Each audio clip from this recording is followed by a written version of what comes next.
Typical windy weather here in Warwick, but just been on a little trip to guide this truck in, because that little thing on the back end of the truck there, yeah, I just bought that. Fresh off the truck. Now, I bought this sight unseen from a gentleman in Melbourne, and then, as you saw, had it shipped here on a truck. Yes, it's currently unregistered, of course. But it looks half decent. There's a bit of a dent there, on there, and there's another little one just there. Just there. As far as I can see, not that I've had a close look at it yet, as far as I can see, that is the only body damage on the entire car. Now, this is a 1992 Toyota Celica model ST183. Now, why the 3? Well, it's one thing that sets this apart from just about every other Celica of this vintage in the country. And that is a few little things, but most importantly, that button right there. What does that button do? Well, first of all, you need to do this and that, and then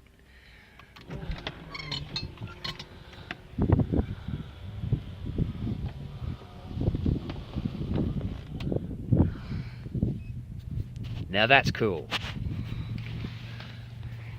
These were never available in Australia. It's an import from Japan. I'd have to check the compliance plate to check when it was imported. But, and now I noticed in the boot is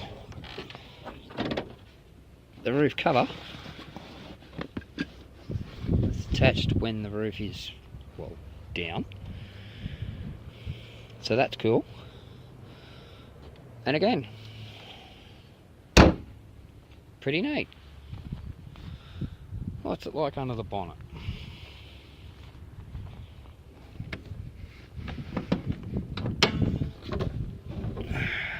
Where's that stick? There it is.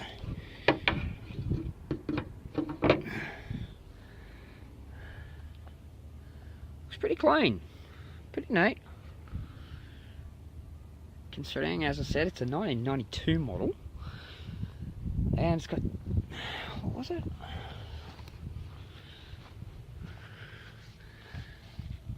250,000 Ks. How's that like? There it is.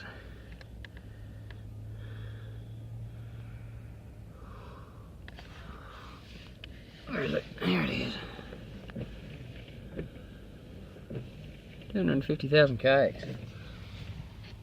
Yeah, that's a lot. But hey, for what I pay for it, I'm not complaining. Well, there's the compliance plate.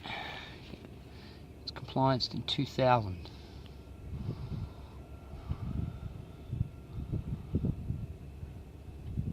It says 180 there, but I know from my research, 183. Look, there's the chassis number right there. ST183.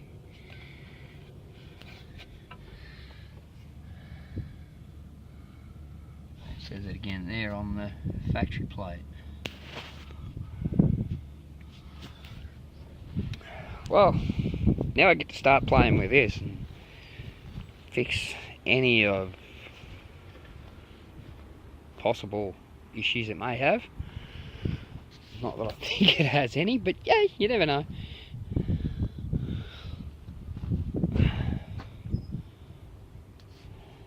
Well, yeah, it's in, for its age and the amount of K's on it, it's in really good condition. I mean, leather seats. I mean, there's a bit of a tear there. The stitching's starting to come apart there, but overall, the seats are actually in really good condition. I mean, the back seats, look almost new, but it's the back seat of a Celica.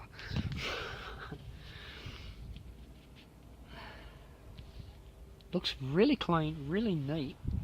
I mean, from what I've seen so far, everything works. Electric windows. It also,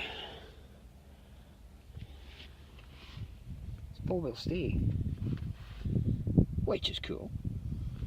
Not that I've ever had a four-wheel steer car before, but we'll see what that's like. It is, there's the downside, it is an automatic, but hey, with my ankle the way it is, I can't drive a manual anyway.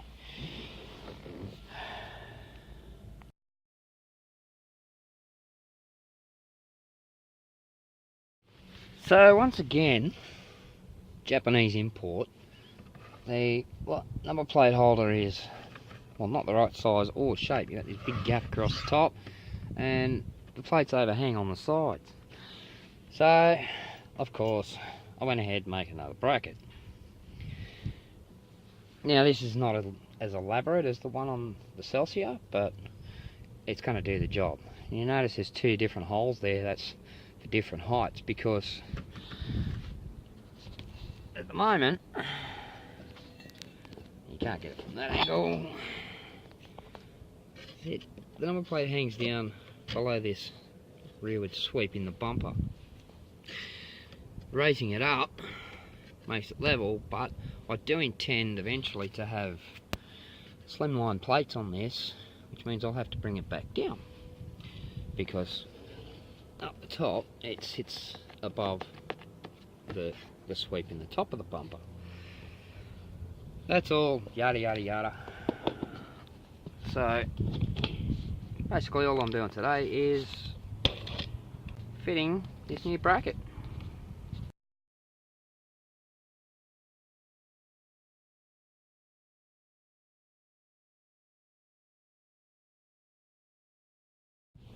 So as you can see, this just mounts on with two 10M6 bolts here. And as you can probably also see, the holes for the actual number plate are just above, it's probably about 15 millimeters, 10 to 15 millimeters above the mounting holes. So, and they're wider. So without drilling new holes in the number plate, I can't actually just screw that on there, because as you can see, the holes don't line up with anything. So, of course, this is the higher number plate. I'm going to put it on the higher hole.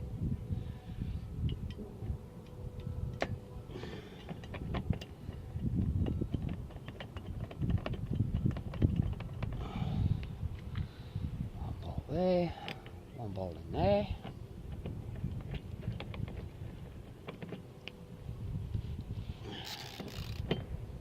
Screw them down. Now this bracket is actually more intricate than you think. The way my bender is, I couldn't just make it in one piece. I actually had to make these little U sections here and then weld it all together, because the way my bender is, it wouldn't allow me to make this bend and then that opposite bend and then repeat it on down here, because there just wasn't enough clearance on the blade. So I'm stuck with that. It works, and also I haven't gone for the custom nuts. I'm just using standard hex nuts for now. We'll see what happens down the line. Feed that in there like that. That on the back of the bolt. There we go, that one's grabbed.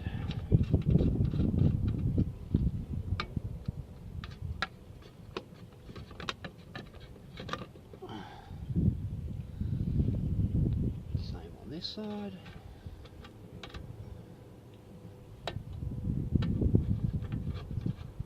And that's grabbed.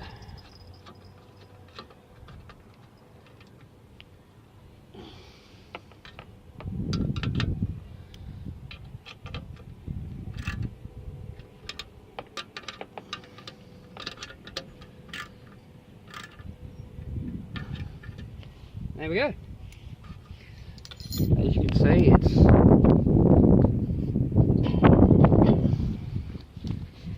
it's now kind of level with the bottom of the bumper. Yeah. I'll look up a little bit. Sorry, that glare's really bad. There we go. And I just noticed it's sticking out quite a bit at the top, so I may have to just tweak that down a bit just to get it to lay down forward a bit. That's not that difficult to do. I'll sort that out later. But there it is. New bumper bracket installed.